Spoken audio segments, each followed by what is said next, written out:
Welcome back to Review Crew. I'm Ethan. I'm Justin. Today we're going to be reviewing Godzilla vs. Kong. Here's the trailer.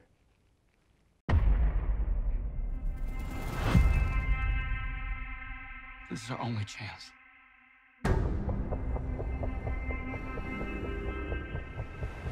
We have to take it.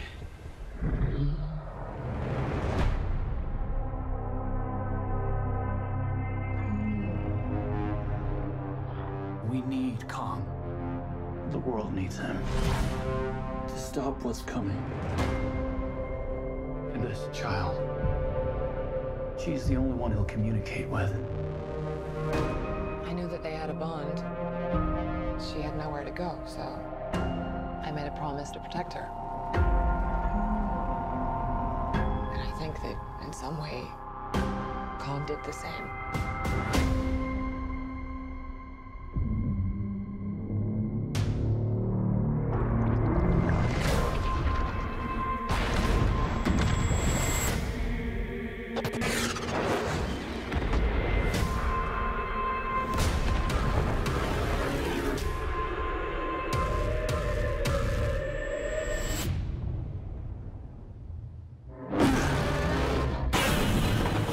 It's Godzilla.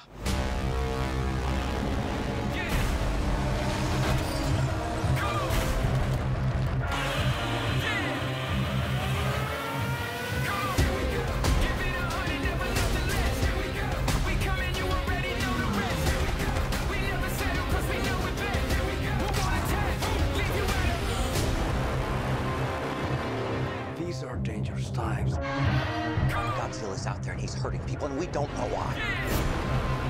There's something provoking him that we're not seeing here. I'm of the same opinion. The myths are real. There was a war. And they're the last ones standing. I keep reaching for greatness because I'm built from it.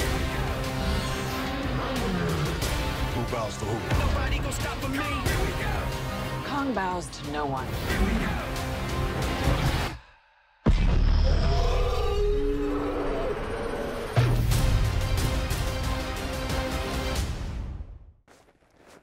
Justin, what were you hoping to see from this movie? Well, I think I probably got my expectations up a little too high because I was hoping that this movie was going to be one long fight scene, and I was a bit disappointed by just like the shallow like characters and like how the characters really just only existed to just move like one, basically to get the monkey and the lizard to like fight. But I enjoyed the fight scenes. The CGI was really interesting. I think a lot of people that go to see this movie are going to get exactly what they want out of it. I guess in my mind, just like my personal taste, I was just kind of like, the movie just kind of went in one ear, out the other. I didn't think I like got too much out of it, but it was still fun. Yeah, What about you? I'd say herein lies like our main like difference when it comes to our opinions of this movie. Yeah. Is that I was expecting nothing less than what we got. And nothing more, and I was pretty satisfied. You know, I certainly, I cannot disagree with your judgments on the the writing of the story and the characters, but I really, you know, I personally didn't mind it. That for me, you said that went in one ear and out the other. For me, it went in one ear, and I thought this is dumb, and I like it. And then, you know, that's what I thought. Yeah, don't get me wrong. Yeah. I definitely liked the movie, and like I enjoyed my viewing experience. I just I can't help but think during these monster movies that like, yeah, I still think they focus too much a bit on the human characters, and I think the movie could have been scaled down even more. I think, but that's just like a nitpick, a gripe. What did you like about it? No, yeah, I mean I love the sound design in this movie. I mean, Yes. it's like that like the scene where they're fighting on the water is like, it just sounds incredible, looks incredible. The scale of like both the monsters in that scene is like really cool, like the way they play with like the scale and how, but also like the cities that they were fighting in felt like so lifeless, and like I guess like the neon kind of aesthetic was cool at the end, but yeah, I think the movie was lacking a bit stylistically. Because I guess my personal preference, I prefer like the more grounded portrayal, like kind of like the Gareth Edwards, yeah, his like 2014 Godzilla. So I like the camera work more in that, like the way they shoot the monsters. Yeah. For sure. They feel more like toys in this movie. Like just kind of like action figures bashing against each other. They don't feel like they're like capable of like real tangible destruction, like kind of like some like the DC villains to just like decimate cities. That's very interesting that you make that connection there, because I totally see it too. Kind of lack of kind of like the kineticism in those movies definitely can be found in this, and that way it is very different from the 2014. Was it 2014? 2014. The 2014 Godzilla that we got, and I can't deny that. And yeah, I think like as a whole, like I definitely prefer that style of monster movie. But like I said, I knew that it was going to be like big, dumb action, and not even like I said, not even like particularly well done action. A lot of it was like fun and enjoyable. There were some sequences that were like really good, but it was mostly as you said, big monkey and big lizard fighting, and I find it hard not to derive at least some joy and satisfaction from that. Oh yeah. Well, one of our favorite actors, our up and coming actors, Brian Tyree Henry, is pretty much like the lead role in this movie. He is. As far as like human characters go, he probably has like the most screen time. I think he had like he made the most of like the writing. I think some jokes kind of flopped, some jokes landed, and I think his like kind of funny, quirky friendship with like Millie Bobby Brown and like the other like child character. The actor he's in Deadpool 2 and Hunt for the Wilder People. He's good. He's got like the deadpan like New Zealand kind of style of humor, and that definitely offered up like a few laughs. But I like the idea of his character more than like the actual execution, like this Brian like, Tyree Henry's character. Yeah. Like the paranoid podcaster who's like, oh my God, these Titans are now actually fighting. What did you like about his? I definitely, I would say Brian Tyree Henry, definitely my favorite performance in the movie.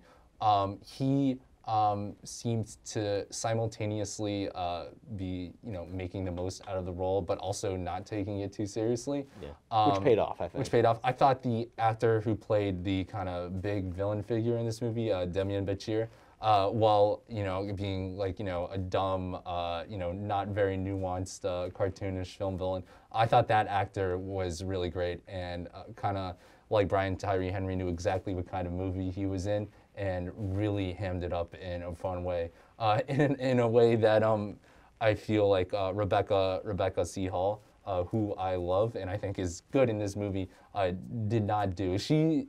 I don't know if I could say that she seems to be in a different movie, but her role and her performance seems to be a little more self-serious than some of the others, which again, I totally would understand if that maybe takes someone out of the movie or is like a gripe. It just added for me to the general ridiculous kind of enjoyment of the movie. Sure. Yeah, no, I don't really, the performance of the villain wasn't like too memorable for me. He just came across as like super like generic, but I don't really know. I don't really have much to say about the villain. I thought he was goofy and kind of like all diabolical. You know what I mean? Sure. I thought he was doing exactly what he had to in that role. I didn't think we were going to get anything very engaging or interesting. And I thought it was the best we could have gotten. You know, in the same way. In the same way that Brian Tyree Henry hams it up. In the same way that I thought Isa Gonzalez also hammed it up in a very fun way. She was fun. Her character was very fun. Her, and I thought, in the same way that I enjoyed the I wish she was the lead villain. That would be a lot more fun. Isa Gonzalez versus Millie Bobby Brown. That should be the. I think that makes sense to me. Yeah. Okay. So Justin, I think we're both in agreement that while we both derived slightly different amounts of enjoyment from this movie, it is a bit lacking in substance, plot and character-wise. Maybe it feels a bit hollow. And speaking of hollow, when we come back, we're going to be discussing Hollow Earth. That's the plot point in Godzilla vs. Kong.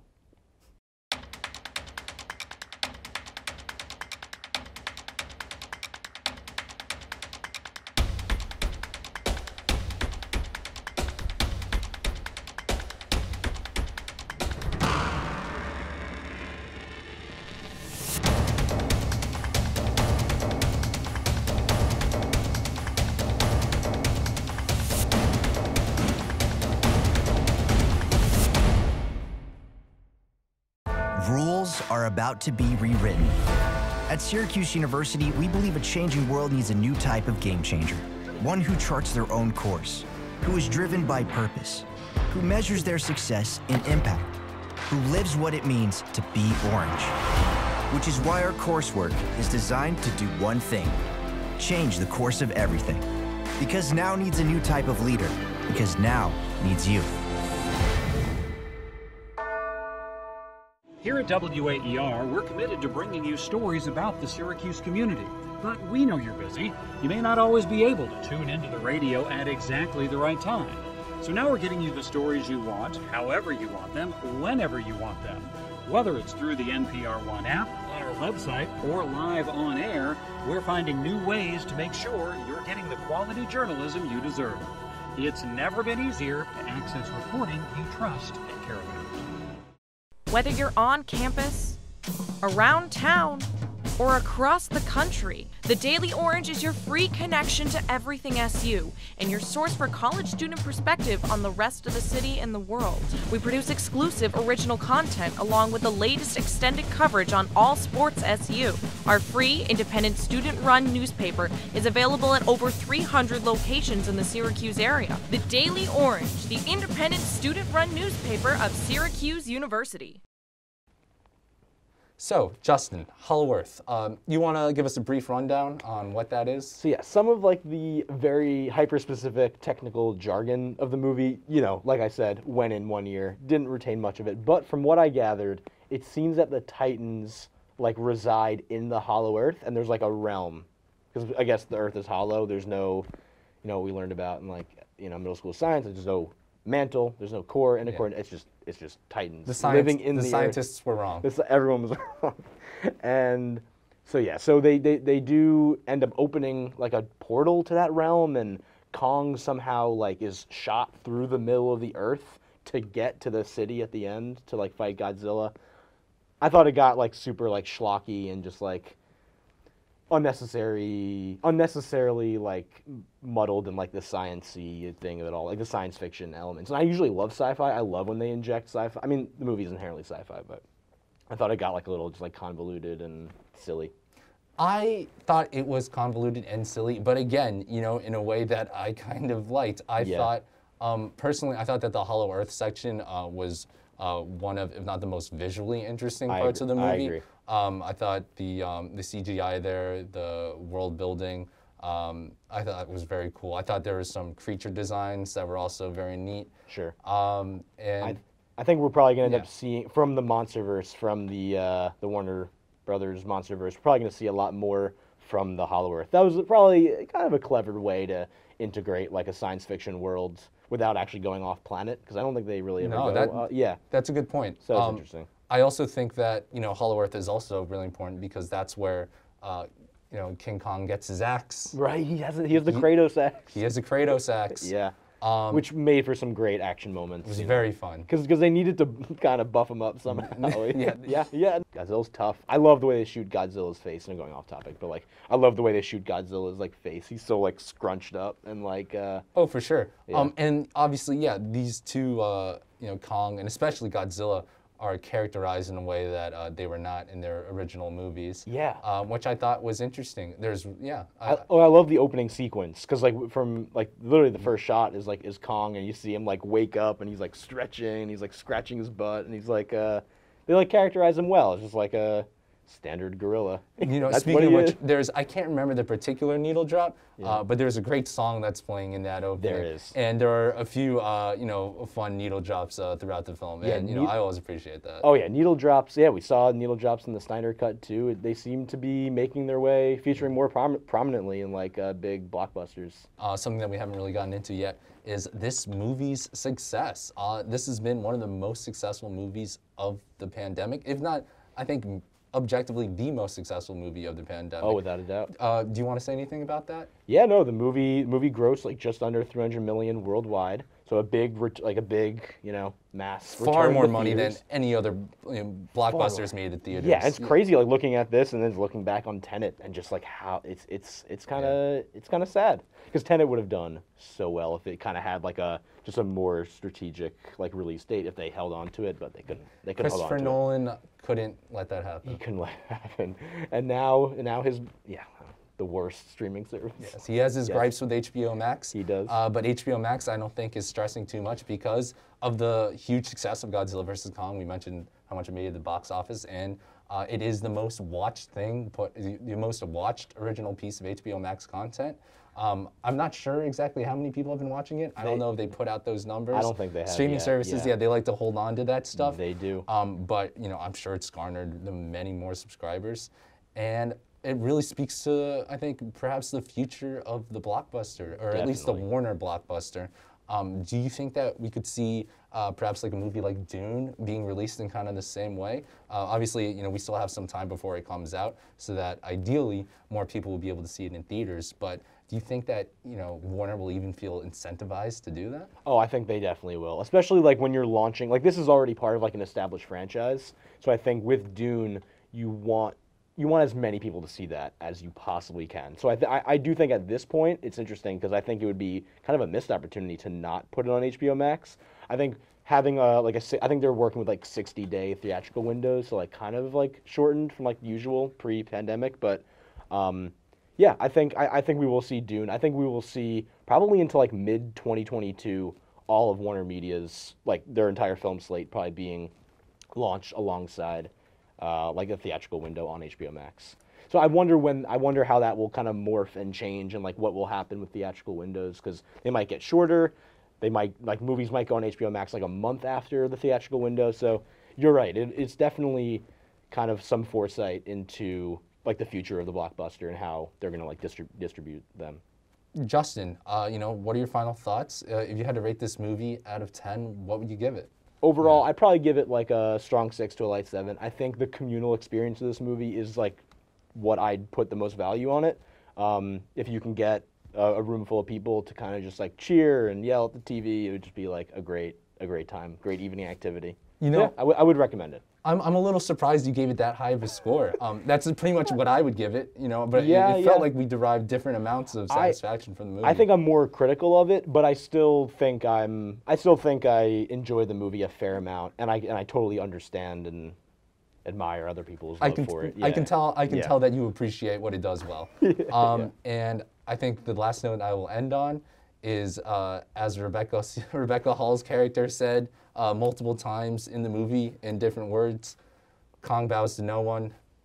We recommend that you gather some friends in a safe environment and watch Godzilla vs. Kong. That's all for this week. If you want to follow more Review Crew content, go to the Review Crew Instagram, Twitter, and TikTok, as well as Orange TV Network on Facebook, Twitter, Snapchat, Instagram, and YouTube. Find the Review Q's podcast on Spotify or on our website at orangetvnetwork.syr.edu, where you can also find our blog and more OTN information. See you next week. Take care.